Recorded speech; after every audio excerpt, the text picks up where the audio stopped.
Oke, Assalamualaikum warahmatullahi wabarakatuh. Ini adalah masih berkaitan dengan penawaran saya dalam hal upaya penyelesaian kasus-kasus yang menimpa saya. Pada intinya, saya hanya ingin menyampaikan kepada para pihak bahwa saudara Indah Wayu Widiawati ini pantas untuk ditetapkan sebagai tersangka karena telah merekayasa sebuah alasan semu untuk melakukan drama rekayasa, menjatuhkan nama orang lain dan suaminya sendiri untuk bebas dari jerat hukum.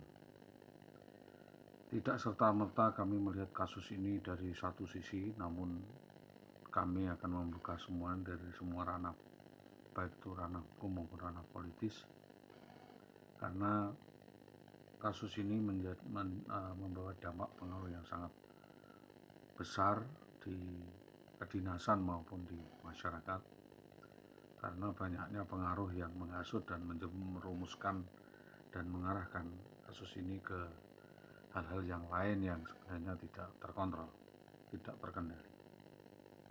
Terlalu banyak pengaruh hasutan yang menjerumuskan saudara IWW yang terjebak di cinta segitiga lalu dikriminalisasi atau mengkriminalisasi, karena memang dugaan settingan yang diarahkan untuk seseorang masuk jeruji besi oleh sindikat yang dilakukan itu memiliki peluang yang sama terhadap tuntutan. Dari ini maka kami juga menyampaikan klarifikasi ini secara terbuka, dan ini tidak berdiri sendiri karena saya sudah melakukan suatu langkah-langkah yang tepat dalam rangka menjawab laporan polisi.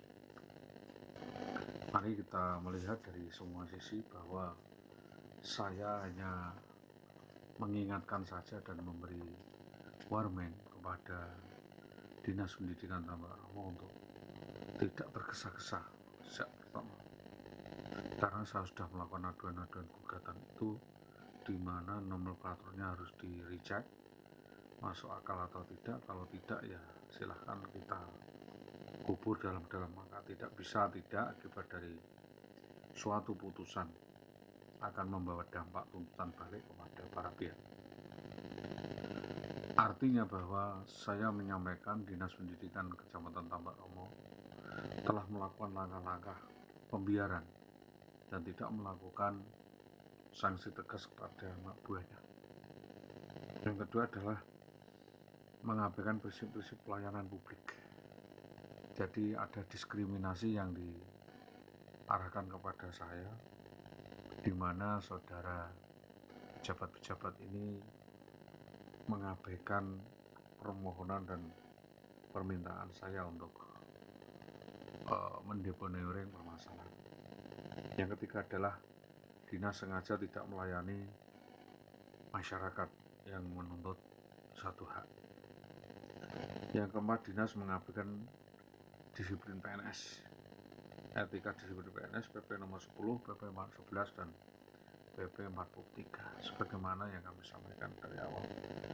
Yang kelima, saudara-saudara yang ada di Dinas Pendidikan ini tidak mendengarkan suara saya atau peringatan saya tentang pola dan sepak terjang saudara IWW.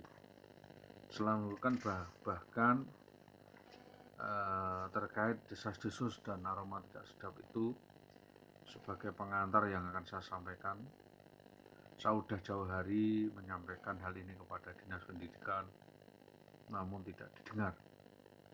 Karena itu, sebagai catatan, saya menyampaikan unsur-unsur lainnya atau jaring lainnya, di mana temuan yang saya sampaikan adalah bahwa saudara IWW ini bermasalah dengan keluarga terkait dengan keuangan, perbankan, koperasi, arisan, mencuri dan merampas, membawa kabur aset suaminya, memborkan aset kepada konsorsium, dan setelah mendapatkan uang lalu dengan sengaja merekayasa suatu peristiwa dalam rangka untuk melarikan diri dari rumah dengan laki-laki lain dengan suatu konspirasi yang terindikasi ini otak jaringannya adalah Bribka Bambang Permadi, sebagaimana saya sampaikan selama ini, bahwa saudara IWW sudah melarikan diri selama 12 tahun dan memakai tameng Dinas Pendidikan Tambak Romo. Jadi mohon dinas mengulurkan tangan, Dinas Pendidikan untuk berpartisipasi dalam upaya penyelesaian kasus ini secara jelas, baik secara kemasyarakatan, kedinasan, kemanusiaan, atau cara lainnya. Adapun proses itu tidak serta-merta 1 atau 2 hari selesai. Bisa bertahun-tahun, bisa berbulan-bulan. Kalau memang nomenklatur itu diabaikan, maka saya menuntut lainnya, yaitu denda. Saudara IWW denda Rp 20 miliar kepada saya karena telah mengibuli konsorsium saya, melakukan kerugian secara material dan secara moral. Jadi mohon para pihak diselesaikan dahulu semua masalah-masalah dan tanggungan-tanggungannya, sehingga tidak ada ungkapan jauh panggang dari asap.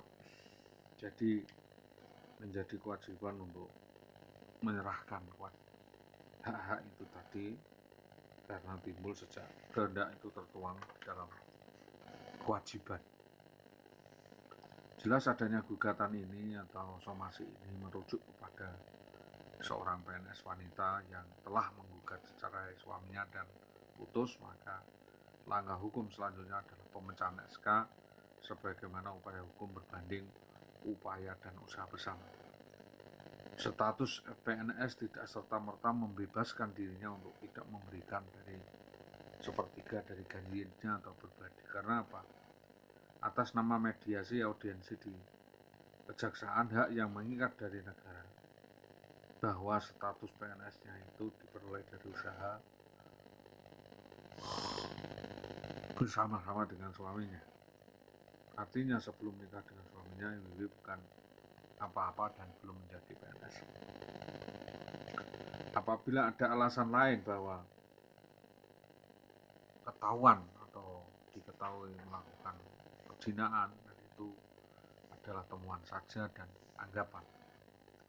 Kita melihat sisi lain yang mengatur bagaimana di tentara maupun di kepolisian terkait dengan PP 10/1983, PP 45/1990 yang pada dasarnya mengatur secara global, tidak secara khusus soal ini, tapi karena istri telah melakukan penelantaran, pencurian, penggelapan, dan membawa lari aset dan lari dari rumah tangga tanpa izin suaminya, maka sanksi itu harus ditetapkan secara tegas agar supaya sebagai pelajaran orang itu bertanggung jawab terhadap keluarganya.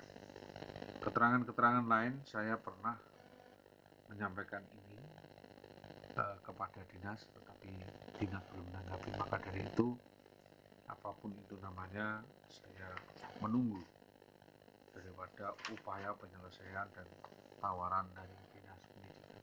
Itu yang saya harapkan, dan atas kerjasama semua pihak dan pengertian semua pihak, kita aturkan terima kasih. Assalamualaikum warahmatullahi